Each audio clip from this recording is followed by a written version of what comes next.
Hello, कसे आहात तुम्ही सगळे? होप करते खूप छान आनंदी आणि मस्त असाल. तर आज ना माझं सगळं काम आवरलेलं आहे.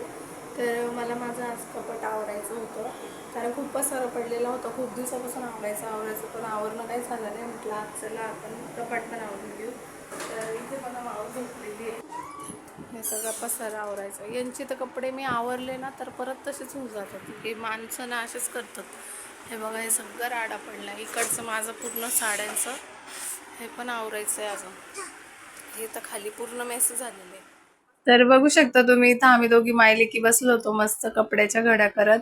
हिचं चालू होतं, माझे कपडे मी घड्या करणार आहे, तुझे कपडे तू घड्या कर. म्हटलं कर बाई, तेवढीच मला हेल्प होईल.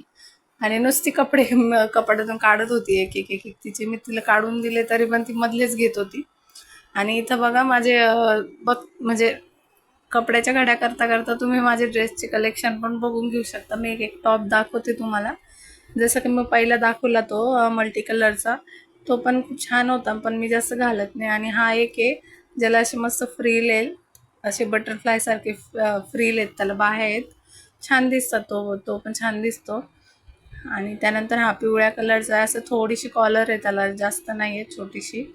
आणि लॉंग टॉप आहे कटचा, तर छान आहे. पण त्याला ना तो हाताला थोडंसं डाग पडलं, मी बघितलं आत्ता. म्हणजे मी आत्ता बघितलं त्याला डाग पडलेला थोडासा काळा कलरचा. आणि हा एक आहे ऑरेंज कलरचा, जो मी 550ला घेतला होता संभाजीनगरवरून. ऑरेंज कलरचा हा पण खूप छान आहे. याला मध्ये पण अस्तर आहे आणि एकदम सॉफ्ट आहे कपडा त्याचा. त्यानंतर इथे चालू होतं माझं कपडे, जे जे टॉप आहेत ते एका ठिकाणी ठेवून देत होते मी. आणि मला इतकं कसं तरी होत होतं ना कपडे बघून, असं वाटत होतं बापरे, मी ते इतकं घालत पण नाही तरी एवढे कपडे कसं काय जमा झाले. आणि हा एक आहे जो मी ना 2021 का 22मध्ये घेतलेला आहे, जेव्हा आम्ही बालाजीला गेलो होतो फिरायला सगळेजणांना. तर तेव्हा घेतले होते मी हे टॉप. तर हे पण छान आहे, त्याला बाया होत्या पण मी ते काढून टाकल्या. म्हटलं किती दिवस तसं वापरायचं, बघू म्हटलं काहीतरी चेंज करून. आणि हा एक आहे ब्ल्यू कलरचा, ह्यो 900 रुपयाचा टॉप घेतला होता मी. हा पण इतका छान आहे ना, म्हणजे जसा मी घेतलेला होता त्याला पण झाले 3-4 वर्ष झाले त्या टॉपला, पण जसं तसा आहे. आणि हा ड्रेस आहे जो मिशोवरून मी मागवलेला आहे. तुमच्या भरपूर जणांकडे असं, म्हणजे भरपूर जणांकडे असेल तो ड्रेस. मिशोवरून मी ऑर्डर केला होता, म्हणजे माझ्या मम्मीने मागवला होता पण मला दिला तिने. त्यानंतर चालू होतं माझं इथं बारीक जे कपडे असतात आपले, ते टी शर्ट वगैरे ते ठेवत होते मी मागं, लॅगीज वगैरे. आणि हा ड्रेस तर मी फक्त एकदा घातलेला आहे, त्याच्यानंतर मी परत घालू पण नाही वाटत तो, आणि घातलेला पण नाही आहे, कारण ना तो इतका हेवी आहे, असं जड आहे. आणि उन्हाळ्यात तर बिलकुल पण नाही घालू वाटत. आणि असं लहान मुलींसारखाच दिसतो, त्यामुळे मला जास्त घालू नाही वाटत तो. म्हणजे हाय छान, तो दिसतो पण छान खूप, पण मी जास्त घालत नाही, पण ठेवून दिलेलं आहे. मला असं कोणाला देऊ पण नाही वाटत आहे आणि घालू पण नाही वाटत आहे. काय माहिती काय असतं, तर प्रत्येकाचं असतं, जे आपल्या कपड्यांमध्ये जीव असतो तसं माझं पण असेल काही. तर असो, तर मी इथं ना माझ्या वेगवेगळ्या ओढण्या ज्या असतात ना ते ठेवत होते एका ओढणीमध्ये गुंडाळून. कारण कारण त्या जिथल्या तिथं आपल्याला भेटतात, जी ओढणी पाहिजे असते ती भेटते, नाहीतर मग इथं तिथं पडतात ओढण्या आणि टायमावर भेटत नाही ड्रेसवरती. त्याच्यामुळे त्याच्यात ठेवल्या होत्या. नंतर एक ओढणी पण राहिली होती, ती पण नंतर ठेवून दिली मी. आणि हे जे माझे डेली यूजचे असतात ना आपले, ते क्रॉप काय म्हणतात त्याला, शॉर्ट कुर्ती, तर तशा घेतल्या होत्या मी 2, तर त्या पण ठेवून दिल्या व्यवस्थित.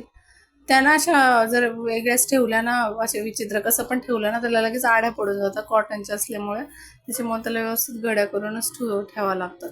माझे असे बरेचसे कपडे झाले की त्याला भरपूर अशा आड्या पडल्यात कपड्यांना.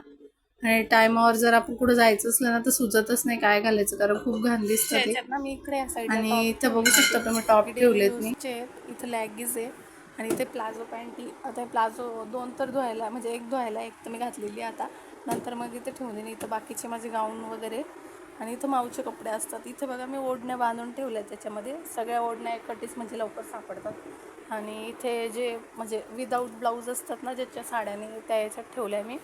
आणि इथे मागं ते साडींचे बाकी हे इकडचे आता माऊचे कपडे, ते तिने तिच्या घड्या करून ठेवल्या. तिला म्हटलं माऊची पण करतं, म्हणते नाही मी माझेच करणार आहे. आणि ती म्हणते तिकडून या साईडला जे आहे ना खाली, ते तिचे कपडे ठेव म्हणते. तर मी आवरल्यावर तुम्हाला दाखवते. तर हे बघून घ्या तुम्ही. सध्या आता परत आवरते एकदा.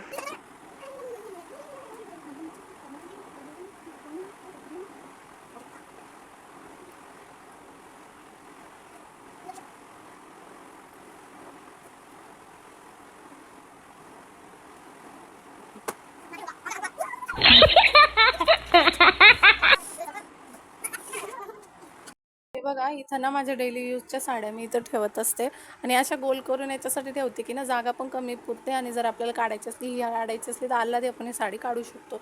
इथं या साईडला माझे सगळे परकर आहेत आणि ब्लाऊजचं मी एक वेगळंच हे केलेलं आहे. हे बघा याच्यामध्ये सगळे ब्लाऊज माझे असतात ती ह्या साडींवरचे, बाकी वरच्या साडींवरचे सगळ्या वरच्या याच्यात साड्यांमध्येच आहे, पण ह्या डेली यूजच्या आहेत त्याच्यामध्ये याच्यामध्ये ठेवलेले आहे. आणि हे जे तुम्हाला दाखवले मी याच्यामध्ये ज्याच्या साड्याच नाही आहे पण ब्लाऊज आहेत ते याच्यात ठेवलेले. फेकू वाटत नाही. तुमच्यासोबत पण असं होत असेल की चांगले ब्लाऊज असले ना ते फेकू वाटत नाही. ते कुठे ठेवायचे आता हे कपडे? हां एवढे मोठे फ्रॉक कुठे ठेवायचे बरं? कधी आहे ते कपाटात पूर्ण येऊन जातं. पहिले कसे ठेवले होते तसे ठेव ना. पहिले असेच ठेवले होते ना पण सगळे फ्रॉक तुझीच येतं. हे फ्रॉक आहे, हा एक फ्रॉक आहे, हा एक फ्रॉक आहे, हा एक फ्रॉक आहे, हो एक आहे. किती सारे फ्रॉक आहे तुला बघ. ते पण मी कपडे काढायचे होते ना त्या फ्रॉक व्हाईट फ्रॉकचे जॅकेट आहे पाय त्याच्या मिळून ठेवून देते पुढे तो खाली पाय त्या पाय व्हाईट पांगोले परत कपडे. ठीक आहे. अरे बापरे कसं झगारा आहे मग टाका भाका. तर फायनली इथं सगळं माझं आवरून झालं आहे. कपाट तुम्ही बघू शकता किती मस्त वाटतं आवरलेलं आणि 2-3 दिवसच असं राहणार आहे मला हे चांगलं माहिती आहे. आणि जर तुम्हाला माझं साडीचं कलेक्शन बघायचं असेल तर नक्की या व्हिडिओच्या खाली कमेंट करा. आणि माझा लेहंगा आहे वेलवेटचा ग्रीन कलरचा, तो पण मी तुम्हाला त्या साडी कलेक्शनमध्ये दाखवून देईल. आणि जास्त बडबड न करता आता व्हिडिओला इथंच एंड करते. जर व्हिडिओ आवडला असेल तर नक्की लाईक करा, शेअर करा, कमेंट करा आणि सबस्क्राईब करा. Bye bye.